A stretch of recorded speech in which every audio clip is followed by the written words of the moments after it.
Hi all. നമ്മൾ എപ്പോഴും കേൾക്കുന്ന കാര്യമാണ് നന്നായിട്ട് ഫുഡ് കഴിക്കുക, ഫുഡ് കഴിക്കുക, ഫുഡ് കഴിക്കുക. എന്ത് കഴിക്കണം അല്ലെങ്കിൽ എന്തിന് കഴിക്കണം എന്ന് നിങ്ങൾ എപ്പോഴെങ്കിലും ചിന്തിച്ചിട്ടുണ്ടോ? First of all, we can understand what is nutrition. According to WHO, nutrition defined as the biochemical and biological process by which an organism uses food to support its life, providing energy, chemical structures, and nutrients necessary for growth, maintenance, and repair of the body tissues. എപ്പോഴാണ് നമ്മൾ ന്യൂട്രീഷനെ പറ്റി ചിന്തിച്ചു തുടങ്ങേണ്ടത്? കേരളത്തിലുള്ള ഒരു ശരാശരി വ്യക്തിയെ സംബന്ധിച്ച് എനിക്ക് തോന്നുന്നു നമുക്ക് എന്തെങ്കിലും ഒരു അസുഖം വന്നു കഴിയുമ്പോൾ, ഫോർ എക്സാമ്പിൾ, ഇപ്പോൾ നമുക്ക് ഡയബറ്റീസ് ഡയഗ്നോസ് ചെയ്തു, അപ്പോഴാണ് നമ്മൾ നമ്മുടെ ഡയറ്റ് എങ്ങനെ മോഡിഫൈ ചെയ്യണം അല്ലെങ്കിൽ ബേസിക്കലി നമ്മുടെ ഡയറ്റ് എങ്ങനെയായിരിക്കണം എന്ന് ചിന്തിക്കുന്നത്. Always remember, prevention is better than cure. നോർമലായിട്ട് ഫ്രം ദി ചൈൽഡ്ഹുഡ് നമ്മൾ ബേസിക് ആയിട്ട് അറിയേണ്ട ഒരു കാര്യമാണ് എന്താണ് ഹെൽത്തി ഡയറ്റ്, എന്തൊക്കെയാണ് നമ്മുടെ ഒരു ഡേയിലെ ഫുഡ് ഹാബിറ്റ്സ് എങ്ങനെയാണ് നമ്മൾ ഡെവലപ്പ് ചെയ്യേണ്ടത്. നമ്മുടെ ഈ ഫുഡ് കഴിക്കണം കഴിക്കണം എന്ന് പറയുന്നതിൻ്റെ കൂട്ടത്തിൽ എന്ത് കഴിക്കണം എന്നുള്ള ഒരു പരിജ്ഞാനം ഉണ്ടാക്കിയെടുക്കുക എന്നുള്ളത് വളരെ ഇമ്പോർട്ടൻ്റ് ആയിട്ടുള്ള കാര്യമാണ്.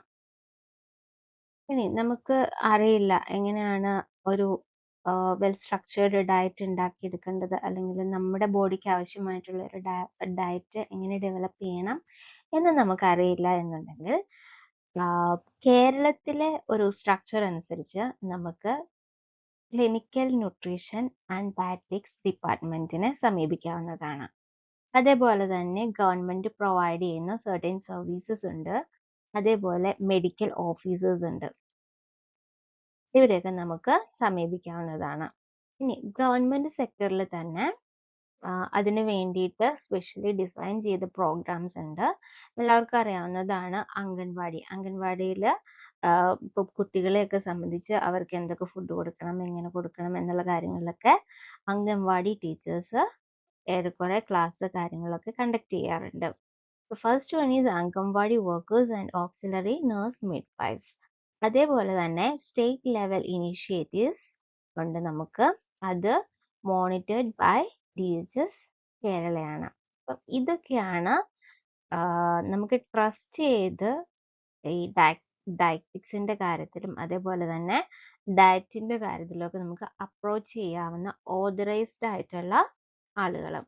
ഇപ്പം നമ്മൾ പ്രൈവറ്റ് സെക്ടറിൽ ഇപ്പോൾ ഒരു ഹോസ്പിറ്റലിൽ അഡ്മിറ്റ് ആവുകയാണെങ്കിൽ നമുക്ക് അവിടെ ഡയറ്റീഷ്യൻ അവൈലബിൾ ആയിരിക്കും. അതേപോലെ തന്നെ ഗവൺമെന്റ് സെക്ടറിലും ഉണ്ടാവും.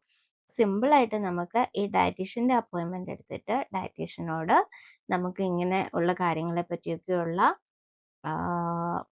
അറിവ് ചോദിച്ച് മനസ്സിലാക്കാവുന്നതാണ്. അതനുസരിച്ചിട്ട് നമ്മുടെ ഡയറ്റ് മോഡിഫൈ ചെയ്യുകയാണെന്നുണ്ടെങ്കിൽ ഒരു പരിധി വരെ നമുക്ക് ഹെൽത്തി ആയിട്ട് ലൈഫ് മുമ്പോട്ട് കൊണ്ടുപോകാൻ സാധിക്കും. അതായത് ചില ലൈഫ് സ്റ്റൈൽ അക്വേർഡ് ആയിട്ടുള്ള ഡിസീസ് കണ്ടീഷൻസിനെ നമുക്ക് പ്രിവെന്റ് ചെയ്യാൻ ഇത് വളരെ സഹായകമായിരിക്കും. ചെറുപ്പം തൊട്ട് നമ്മൾ കേട്ടു വരുന്നൊരു കാര്യമാണ് നന്നായിട്ട് ഫുഡ് കഴിക്കണം. നന്നായിട്ട് ഫുഡ് കഴിച്ചാലേ നിനക്ക് ആരോഗ്യം ഉണ്ടാവത്തുള്ളൂ. ഈ നന്നായിട്ട് കഴിക്കുക എന്നുള്ളതിന് പിന്നിൽ മറഞ്ഞിരിക്കുന്നത് എന്താണ് നിങ്ങൾ എപ്പോഴെങ്കിലും ചിന്തിച്ചിട്ടുണ്ടോ? എങ്കിൽ ഇപ്പൊ ചിന്തിക്കാനുള്ള സമയമായി. അപ്പം അതിനു വേണ്ടിയിട്ട് ഞാനിവിടെ യൂസ് ചെയ്യുന്നത് ഒരു സിംബോളിക് റെപ്രസെൻറ്റേഷൻ ആണ്. ഇത് നമ്മുടെ public health of England 2016 publish ചെയ്തതാണ്. Basically use the eat well guide to help you get a balanced or healthier and more sustainable food. Basic ആയിട്ട് ഇത് എന്താണ് നമ്മളെ കാണിച്ചു തരുന്നതെന്ന് വെച്ചിട്ടുണ്ടെങ്കിൽ എന്താണ് നമ്മൾ കഴിക്കേണ്ടത്, അല്ലെങ്കിൽ എത്രത്തോളം അതിൻ്റെ ക്വാണ്ടിറ്റി എങ്ങനെയായിരിക്കണം എന്ന് പറഞ്ഞാൽ നമ്മൾ ഇങ്ങനെ കറക്റ്റായിട്ട് അളന്നെടുത്ത് കഴിക്കണം എന്നതിലുപരി നമുക്ക് ഒരു ഏകദേശം ഐഡിയ തരികയാണ് എന്തൊക്കെ എത്രത്തോളം നമ്മുടെ ഡയറ്റിൽ ഉൾപ്പെടുത്തണം എന്നുള്ളത്. ഇതിൽ നമ്മുടെ ഗ്രീൻ പോർഷനിൽ കാണിച്ചിരിക്കുന്നത് eat at least 5 portions of variety of fruits and vegetables every day. അപ്പം ഈ ഡയറ്റിനെ പറ്റിയൊക്കെ പറയുന്ന സമയത്ത് നമ്മൾ എപ്പോഴും കേൾക്കുന്ന ഒരു വേർഡാണ് പോർഷൻ. അപ്പം ഒരു പോർഷൻ അല്ലെങ്കിൽ ഡെയിലി 5 പോർഷൻസ്. അപ്പം ഇങ്ങനെയൊക്കെ പറയുമ്പം ഈ പോർഷൻ എന്താണ് ബേസിക്കലി ഉദ്ദേശിക്കുന്നത്? It's a amount of food you choose to eat at a meal or snack. Okay, ഇപ്പോൾ ഈ ഗ്രീൻ പാർട്ടിൽ കാണുന്നത് ഫ്രൂട്ട്സ് ആൻഡ് വെജിറ്റബിൾസ് ആണ്. അതിൽ നമുക്കിപ്പം frozen piece, chopped tomatoes, raisins, cucumber, carrot, onion, banana, strawberries etcetera etcetera etcetera. അപ്പം ഇങ്ങനെയുള്ള എന്താ പറയുക, ഫ്രൂട്ട്സ് ആൻഡ് വെജിറ്റബിൾസ് ആണ് ഇതിൽ. ഇനി ഇതിൽ യെല്ലോ പോർഷനിൽ കാണിച്ചിരിക്കുന്നത് choose whole grain or higher fiber versions with less added fat, salt and sugar. അപ്പം ഇതിൽ നമുക്ക് എന്താ പറയുക, പൊട്ടറ്റോസ്, വോൾ ഗ്രെയിൻ സീരിയൽ, അതേപോലെ തന്നെ wall wheat pasta, porridge, rice, അങ്ങനെയുള്ള കാര്യങ്ങളൊക്കെയാണ് ഇതിൽ വരിക. ഇപ്പം നമ്മൾ കേരളത്തിലുള്ളവരാണ് കൂടുതലായിട്ടും കാർബോഹൈഡ്രേറ്റിന് വേണ്ടിയിട്ട് റൈസിനെ ഡിപ്പെൻഡ് ചെയ്യുന്നത്. പോറേജിൻ്റെ അകത്തും പൊട്ടറ്റോസിൻ്റെ അകത്തും വോൾ ഗ്രെയിൻ സീരിയലിൻ്റെ അകത്തും അതേപോലെ തന്നെ നമ്മൾ പറയുന്ന ബ്രെഡ് അങ്ങനത്തെ കാര്യങ്ങളിലുമൊക്കെ എന്തുണ്ട്, കാർബോഹൈഡ്രേറ്റ്സ് ആണ് ഉള്ളത്. അപ്പം റൈസ് തന്നെ കഴിക്കണമെന്നില്ല നമുക്ക് കാർബോഹൈഡ്രേറ്റ് കിട്ടാൻ വേണ്ടിയിട്ട്. ഇനി eat more beans and pulses, 2 portions of sustainably sourced fish per week.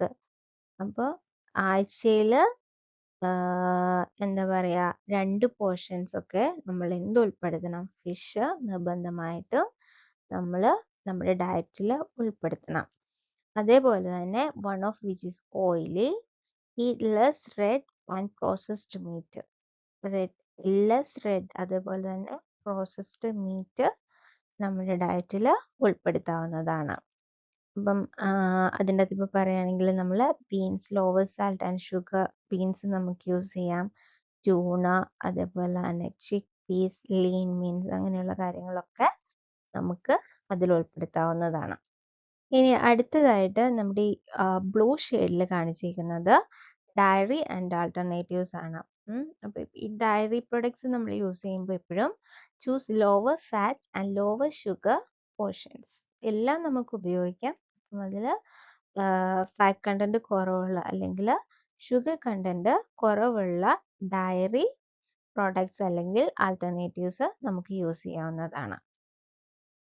അതുപോലെ തന്നെ ഏറ്റവും കുറഞ്ഞ അളവിൽ നമുക്ക് ഓയിൽ അല്ലെങ്കിൽ സ്പ്രെഡ്സ് നമ്മുടെ ഡയറ്റിൽ ഉൾപ്പെടുത്താവുന്നതാണ്.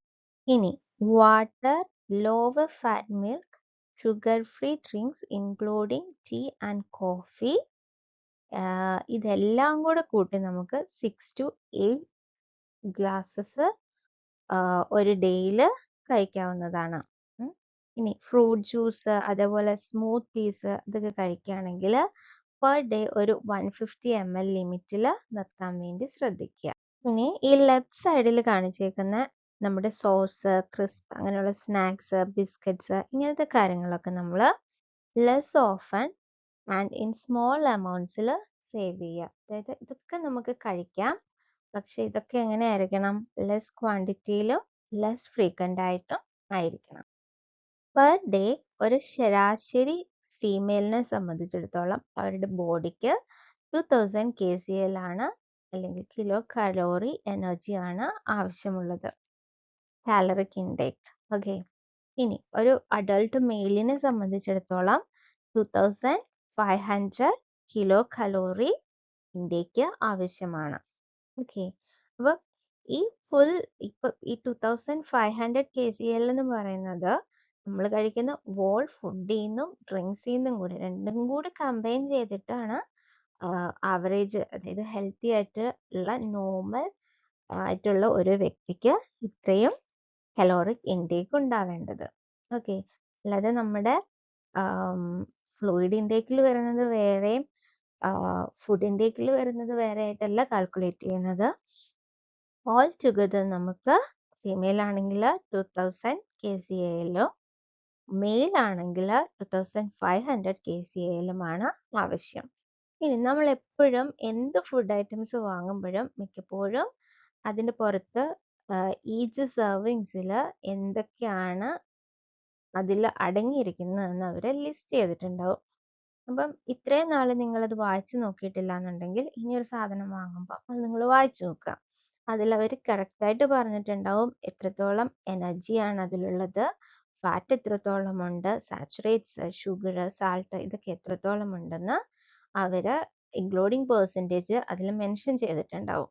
അപ്പം അതിൽ എനർജി എത്രയാന്ന് നോക്കിയിട്ട് ഇപ്പം നമ്മൾ വാങ്ങുന്ന ഒരു പ്രൊഡക്റ്റ് അതിൻ്റെ 1 സേവിങ് 2500 kcal ആണെങ്കിൽ നമുക്ക് ബേസിക്കലി എത്ര സെർവിങ്സ് നമുക്ക് പെർ ഡേ ആവശ്യമുണ്ടെന്ന് കാൽക്കുലേറ്റ് ചെയ്യാൻ എളുപ്പമായിരിക്കും.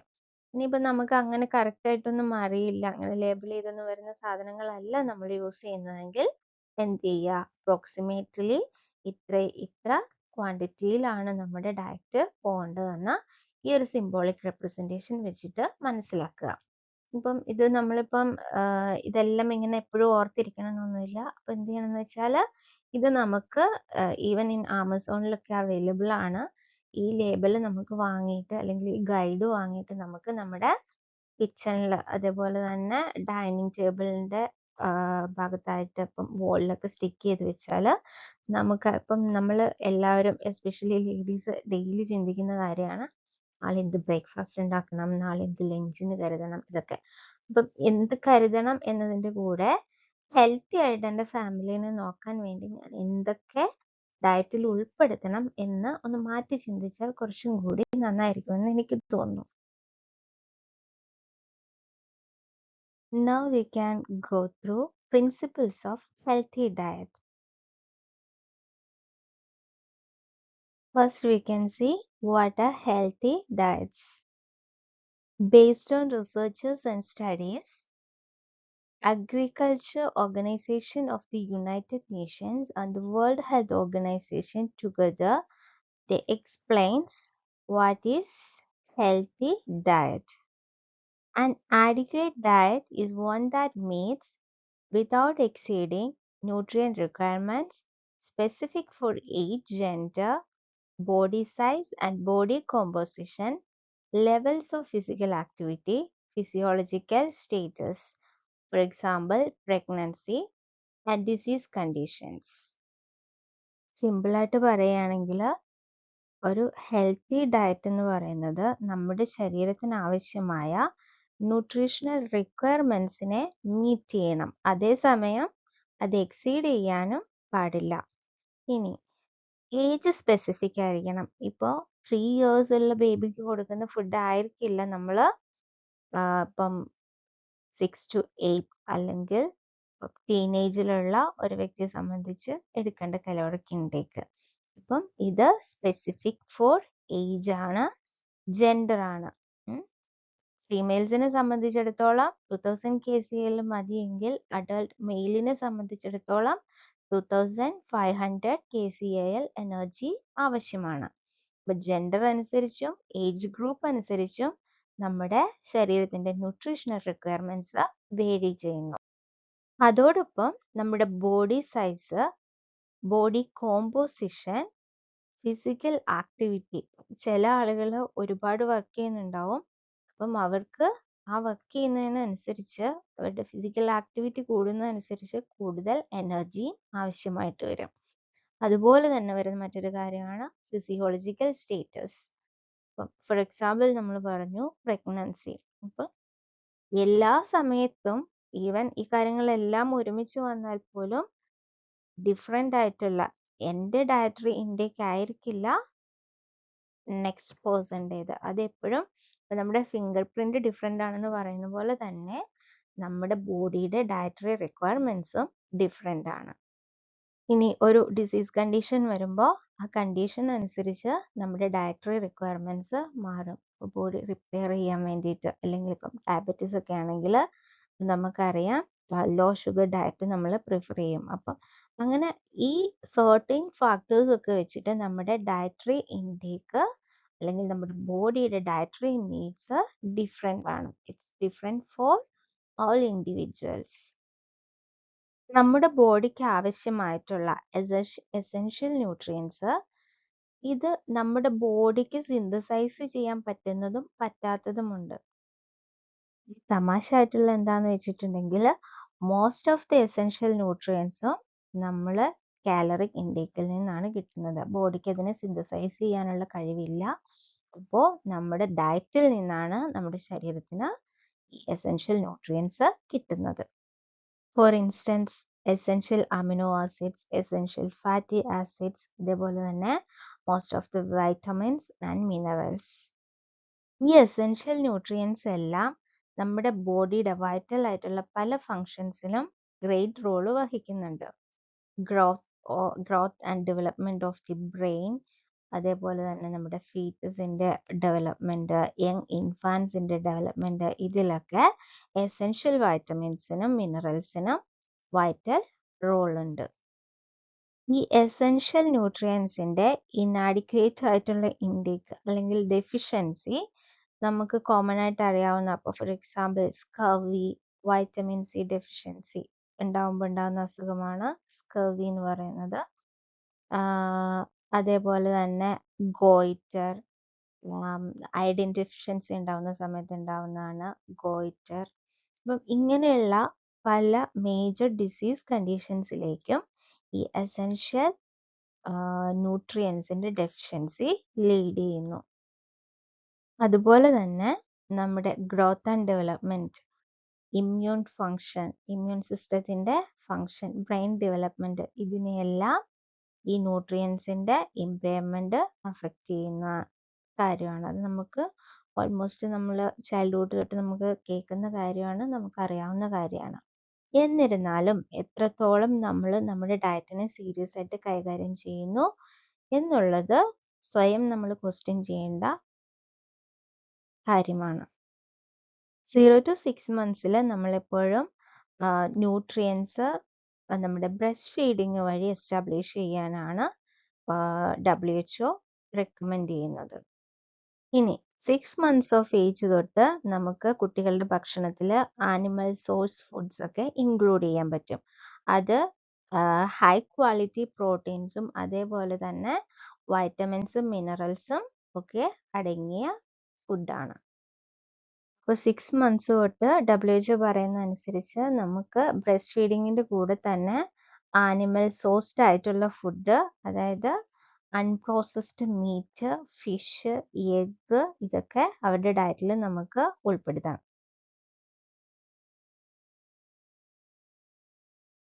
ഇനി വാട്ട് ഈസ് കാർബോഹൈഡ്രേറ്റ്സ്? വളരെ സിമ്പിളായിട്ട് പറയുകയാണെങ്കിൽ ഇറ്റ്സ് sugar molecules.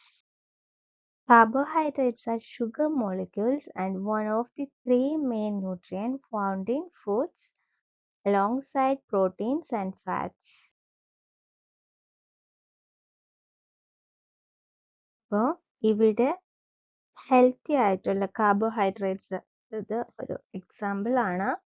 അപ്പം അതിൻ്റെ ജസ്റ്റ് നിങ്ങൾക്ക് മനസ്സിലാകാൻ വേണ്ടി ഒരു പിക്ചർ ഞാനിവിടെ കൊടുത്തേക്കുന്നതാണ്. വോൾ ഫ്രൂട്ട്സ്, ഫൈബ്രസ് വെജീസ്, അതേപോലെ തന്നെ ഗ്രെയിൻ, അങ്ങനെയുള്ള കുറച്ച് ഹെൽത്തി ആയിട്ടുള്ള കാർബോഹൈഡ്രേറ്റ്സിൻ്റെ ലിസ്റ്റാണിത്. അപ്പം നിങ്ങൾക്ക് താല്പര്യമുള്ളവർക്ക് അല്ലെങ്കിൽ ഇൻട്രസ്റ്റ് ഉള്ളവർക്ക് ജസ്റ്റ് മനസ്സിലാക്കി വെക്കാൻ സഹായകമാകുന്ന രീതിയിൽ. അടുത്തത്, നമ്മുടെ ശരീരത്തിന് ഫാറ്റ്സ് എവിടെ നിന്നൊക്കെയാണ് കിട്ടുന്നത്? ഹെൽത്തി ഫാറ്റ്സിൻ്റെ സോഴ്സസ് ആണ് ആൽമണ്ട്സ്, അവക്കാഡോ, പിന്നെ നമ്മുടെ കോമൺ ആയിട്ട് വരുന്ന egg, coconut oil, fatty fish, അതേപോലെ തന്നെ എന്താ പറയുക യോഗട്ട്, ഇങ്ങനെയുള്ള ഒലീവ് ഓയിൽ, നട്ട്സ്, ബട്ടർ, ഇതൊക്കെ നമ്മുടെ ഫാറ്റിൻ്റെ സോഴ്സസ് ആണ്. നെക്സ്റ്റ്, ഹൈ പ്രോട്ടീൻ ഫുഡ്സ് എന്തൊക്കെയാണെന്ന് ജസ്റ്റ് ഒന്ന് നമുക്ക് മനസ്സിലാക്കി വെക്കാം. സാൽമൺ, പിന്നെ നമ്മുടെ കോമൺ ആയിട്ട് വരുന്നതാണ് egg, Greek yogurt, cottage cheese, cream cheese, turkey, wholegrains, beef, chicken, prawns, ഇതിലൊക്കെ ഹൈ എമൗണ്ടിൽ പ്രോട്ടീൻ അടങ്ങിയിട്ടുണ്ട്. ഒരസുഖം വന്ന് ഹോസ്പിറ്റലിൽ പോകുന്നതിന് മുമ്പ് നിങ്ങൾ എപ്പോഴെങ്കിലും ചിന്തിച്ചിട്ടുണ്ടോ നിങ്ങളുടെ ബ്ലഡ് ഒന്ന് ടെസ്റ്റ് ചെയ്യണമെന്ന്? അതായത് ബേസിക് ആയിട്ടുള്ള ഇപ്പം അയണുണ്ടോ, കാൽസ്യം ഉണ്ടോ, ഫെർട്ടിൻ നോർമലാണോ, അങ്ങനത്തെ ബേസിക് ആയിട്ടുള്ള കുറച്ച് ഇൻവെസ്റ്റിഗേഷൻസ് ചെയ്ത് നോക്കണമെന്ന് നിങ്ങൾ എപ്പോഴെങ്കിലും ചിന്തിച്ചിട്ടുണ്ടോ?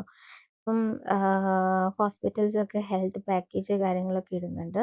അപ്പം എന്നിരുന്നാൽ പോലും നമുക്ക് ബേസിക് ആയിട്ട് ഇപ്പം നമുക്ക് പതിവില്ലാതെ നമുക്കൊരു ടയേർഡ്നെസ് തോന്നുന്നു, ജസ്റ്റ് ഒരു ഡോക്ടറെ കണ്ട് ബേസിക് ആയിട്ടുള്ള എൻ്റെ ബ്ലഡ് ഇൻവെസ്റ്റിഗേഷൻസ് ചെയ്യണമെന്ന് പറയാം. ഇപ്പം നമ്മുടെ ന്യൂട്രീഷണൽ ഇൻടേക്ക് കറക്റ്റ് ആണോ, ഹെൽത്തി ആയിട്ടുള്ളൊരു ഡയറ്റ് ആണോ ഞാൻ എടുക്കുന്നത്, ഒരു ഡയറ്റീഷ്യൻ്റെ അഡ്വൈസ് എടുക്കുക. അപ്പം ഇപ്പം നമ്മൾ നമ്മുടെ വീട്ടിലൊരു വണ്ടി വാങ്ങുകയാണെങ്കിൽ അതിനെ നമ്മൾ എത്രത്തോളം മെയിൻറ്റെയിൻ ചെയ്യും. ഇപ്പം ഈ വണ്ടിയേക്കാളൊക്കെ ഇമ്പോർട്ടൻസ് ഉള്ള നമ്മുടെ ഹ്യൂമൻ ബോഡി നമ്മൾ എത്രത്തോളം ടേക്ക് കെയർ ചെയ്യും എന്നുള്ളത് സീരിയസ് ആയിട്ട് ആലോചിക്കേണ്ട ഒരു കാര്യമാണ്. എന്തെങ്കിലും അസുഖം വന്നതിന് ശേഷം നമ്മൾ ചിന്തിക്കുന്നതിനേക്കാൾ കൂടുതൽ ആ അസുഖം വരുന്നതിനെ പ്രിവെന്റ് ചെയ്യുക എന്നുള്ള രീതിയിൽ ചിന്തിക്കുകയാണെങ്കിൽ കുറച്ചുകൂടി അത് നമുക്ക് ബെനഫിഷ്യൽ ആയിരിക്കും. ആരോഗ്യത്തോടെ നമ്മുടെ ലൈഫ് മുമ്പോട്ട് കൊണ്ടുപോകാൻ ആവശ്യമായിട്ടുള്ള കാര്യങ്ങൾ ചെയ്യുക എന്നുള്ളത് എന്തിനേക്കാൾ കൂടുതലും ഇമ്പോർട്ടൻ്റ് ആണ്. ഞാൻ ഈ ഷെയർ ചെയ്തത് എൻ്റെ അണ്ടർസ്റ്റാൻഡിങ് ആണ്. ഞാൻ കുറച്ച് സ്റ്റഡീസ് കാര്യങ്ങളൊക്കെ റെഫർ ചെയ്തതിൽ നിന്ന്, അതേപോലെ തന്നെ നമ്മുടെ വേൾഡ് ഹെൽത്ത് ഓർഗനൈസേഷൻ്റെ സ്റ്റഡീസ് നോക്കിയതിൽ നിന്ന് എനിക്ക് മനസ്സിലായ കുറച്ച് കാര്യങ്ങൾ. അപ്പം ഇത് കേൾക്കുമ്പോൾ നമുക്ക് അത്ര ഇൻട്രസ്റ്റിംഗ് ആയിട്ട് തോന്നും എന്നെനിക്ക് തോന്നുന്നില്ല. എങ്കിൽ പോലും ഇങ്ങനെയൊക്കെ കുറച്ച് കാര്യങ്ങളുണ്ട് നമ്മൾ അറിഞ്ഞിരിക്കേണ്ട ബേസിക് ആയിട്ട്. ഈവൻ എനിക്ക് തോന്നുന്നു പ്രീ പ്രൈമറി സ്കൂൾ തൊട്ട് എന്താണെന്ന് നമ്മൾ അറിയേണ്ട കുറച്ച് കാര്യങ്ങളാണ്. അപ്പം ഫുഡ് എന്താണ്, ഡയറ്റ് എന്താണ്, ഇതൊക്കെ കുറേ ഡെഫിനിഷൻസ്, ഇതെല്ലാം നമ്മൾ ചെറുപ്പം തൊട്ട് പഠിക്കുന്നുണ്ട്. പക്ഷെ അത് എത്രത്തോളം നമ്മുടെ ലൈഫിൽ നമ്മൾ ഇംപ്ലിമെന്റ് ചെയ്യുന്നു എന്നത് ഇപ്പോഴും ഒരു ക്വസ്റ്റ്യൻ ചിഹ്നമാണ്. ബേസിക്കലി എസ്പെഷ്യലി കേരളത്തിലുള്ളവരെ സംബന്ധിച്ച് നമ്മൾ ഹോസ്പിറ്റലിലേക്ക് പോകുന്നത് ഒരസുഖം വന്നതിന് ശേഷം മാത്രമാണ്. ഇപ്പം പ്രീ ഹെൽത്ത് ചെക്കപ്സും കാര്യങ്ങളൊക്കെ ഉണ്ട്. എങ്കിൽ പോലും ഒരു മിഡിൽ ക്ലാസ് അല്ലെങ്കിൽ എന്താ പറയുക, മിഡിൽ ക്ലാസ്സിലേക്ക് എത്തുന്നില്ല, അങ്ങനെയുള്ള റേഞ്ചിൽ നിൽക്കുന്ന ആളുകൾ പോലും ഒരസുഖം വരാതെ ഹോസ്പിറ്റലിലേക്ക് പോകും, അല്ലെങ്കിൽ ഡോക്ടേഴ്സിനെ കാണും, അല്ലെങ്കിൽ ഡയറ്റീഷ്യനെ കാണും എന്നെനിക്ക് തോന്നുന്നില്ല. പക്ഷേ prevention is better than cure. നമ്മൾ വലിയൊരു എക്സ്പെൻഡിച്ചർ അല്ലെങ്കിൽ നമ്മുടെ ലൈഫിൽ നമ്മൾ അധ്വാനിച്ചുണ്ടാക്കുന്ന പൈസ നമ്മളെ ട്രീറ്റ് ചെയ്യാൻ ഉപയോഗിക്കുന്നതിന് പകരം നമ്മുടെ ഹെൽത്തിനും അതുപോലെ തന്നെ നമ്മുടെ ഫാമിലിയുടെ വെൽബീയിങ്ങിനും വേണ്ടി യൂട്ടിലൈസ് ചെയ്യാൻ പറ്റുകയാണെങ്കിൽ നമ്മുടെ ലൈഫിൻ്റെ സക്സസ് ആണ് അതെന്ന് പറയാം. അപ്പം അതിന് വേണ്ടിയിട്ട് ഞാൻ ഈ പറഞ്ഞതിൽ ഏതെങ്കിലുമൊക്കെ കാര്യങ്ങൾ നിങ്ങൾ സ്ട്രൈക്ക് ചെയ്തിട്ടുണ്ടെങ്കിൽ I M so happy and binding here.